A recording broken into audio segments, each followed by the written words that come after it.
Hola a todos. Una cosa que me estáis preguntando también constantemente, los que habéis comprado algún árbol, es qué hacemos con él cuando nos llega a casa.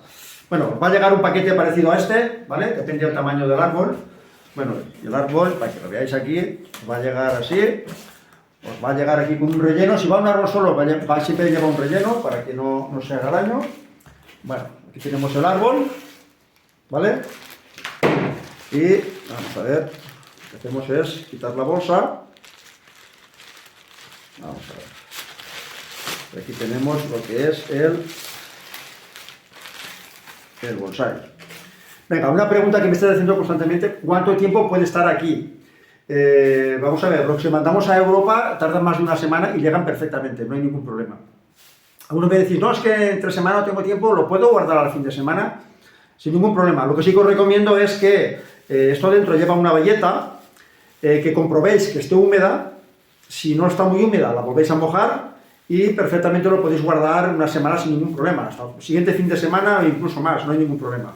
Eso sí, lo tenéis que tener en un lugar fresco, si puede ser con poca luz, y sobre todo, y por encima de todo, hay que protegerlo de las heladas.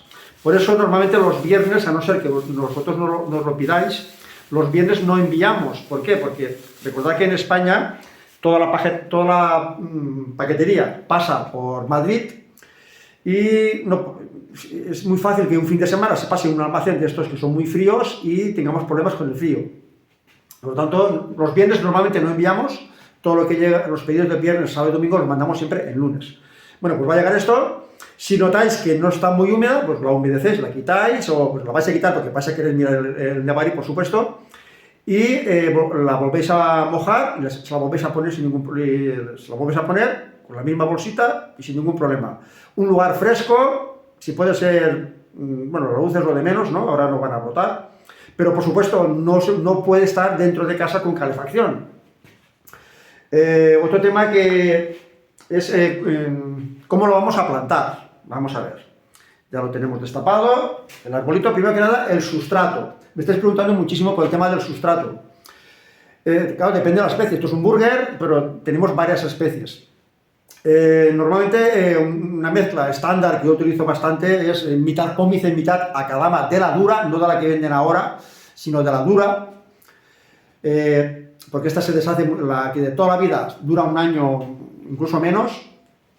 Mitad y mitad. Tampoco, si son especies que necesitan un sustrato más ácido, pues ya tenemos la canuma, bueno, ya buscamos otras combinaciones. Pero un sustrato estándar puede ser mitad pómice y mitad acadama sin ningún problema. Incluso pómice sola. El problema de la pómice sola es que, aunque parezca mentira, en verano podemos tener problemas de exceso de humedad. Parece mentira, pero es así. Una cosa también muy importante es que cuando plantemos, tenemos que proteger bien el Nebari. O sea, si lo plantamos y dejamos el Nebari al descubierto, se nos va a secar.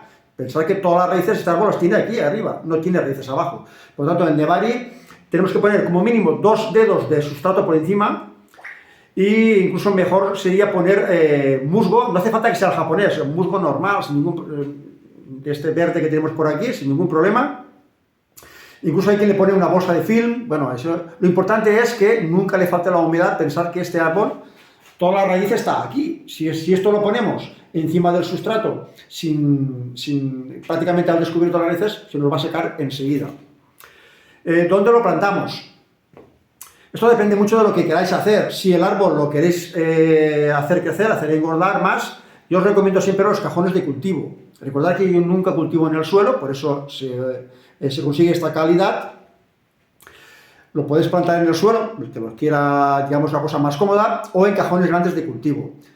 Si lo queréis plantar en macetas de bonsai, pensar siempre en poner una maceta mucho más grande de la que le correspondería por el tamaño del árbol. Pensar que este árbol está en formación, tiene que sacar ápice, tiene que sacar ramas. Por lo tanto, una maceta como mínimo el doble de lo que le correspondería como bonsai. Si lo queréis hacer sojin, bueno, pues aquí ya sería cortar a vuestro gusto. Las raíces también, ya sé que soy muy pesado, lo he dicho 100 veces. Yo dejo las raíces un pelín más largas de lo que a mí me gustaría cortar. ¿Por qué? Porque la gente le da miedo y si están muy pelados de raíz, pues no los venderíamos, simplemente.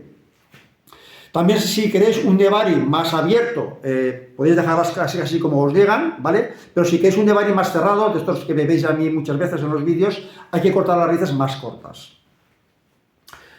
A ver, espérate que me lo he apuntado aquí, ¿qué más hay? El tema de la tabla. Vamos a ver. La tabla no es imprescindible para conseguir un Nebari de calidad. De hecho, lo que mucha gente aquí me dice, no, el método Peters, eso, la tabla, no. Es que el método Peters no es la tabla. De hecho, la tabla es lo de menos. Lo importante es el trabajo que se le hace al Nebari, a las raíces, y el trabajo que se hace de cultivo durante todo el año. Recordad que mi método no es solo hacer un buen Nebari, sino hacerlo también en el menor tiempo posible. Aquí el tiempo se mide en años. Y conseguir, pensad que esto solo tiene un año. Este Nebari tiene un año de cultivo realmente. Esto el año pasado era un plantón forestal. En un alveolo como el dedo de gordo, no era más. ¿Vale? O sea, hay que hacer para también conseguir ganar tiempo al tiempo. Por lo tanto, lo de la tabla realmente para conseguir un Nebari plano no es imprescindible ni muchísimo menos. Lo que sí que es cierto es que la tabla ayuda mucho y facilita muchísimo el trabajo. Más que nada es por eso, no es porque sea imprescindible ni muchísimo menos. De hecho, la mayoría de buenos Nebaris del mundo se han hecho sin tabla y no pasa absolutamente nada. Venga, y ahora para terminar, que no se haga muy largo, el tema del abonado. Venga, este árbol ahora no hay que abonarlo. Pensad que estos árboles están cultivados en mi vivero con un plan de abonado brutal, o sea, están hiperabonados y tienen reservas más que suficientes para que broten. El abonado no se debería de empezar a hacer por lo menos hasta que tenga 3 pares de hojas cuando brote. Recordad que es bastante pronto ahora todavía, por lo tanto no utilizáis ningún tipo de abono. Hasta que no tenga por lo menos 3 pares de hojas, no lo abonéis. También, ¿dónde ponemos el bonsai? Venga, a partir de ahora, una vez lo tengamos plantado, el árbol tiene que estar a pleno sol. Recordamos que vamos a entrar en invierno, estamos en invierno ya, por lo tanto, a pleno sol y siempre evitando que el sustrato se seque, tanto sobre todo por el tema del viento, con mucha protección. Y el gran enemigo de estos árboles ahora mismo son las heladas, no el frío, sino las heladas. En aquellos climas donde por la noche hiela, baja la temperatura por debajo de 0 grados, lo tenéis que proteger. O bien resguardarlo de alguna forma para que no se hiele. Si se hiele vas a tener problemas con él.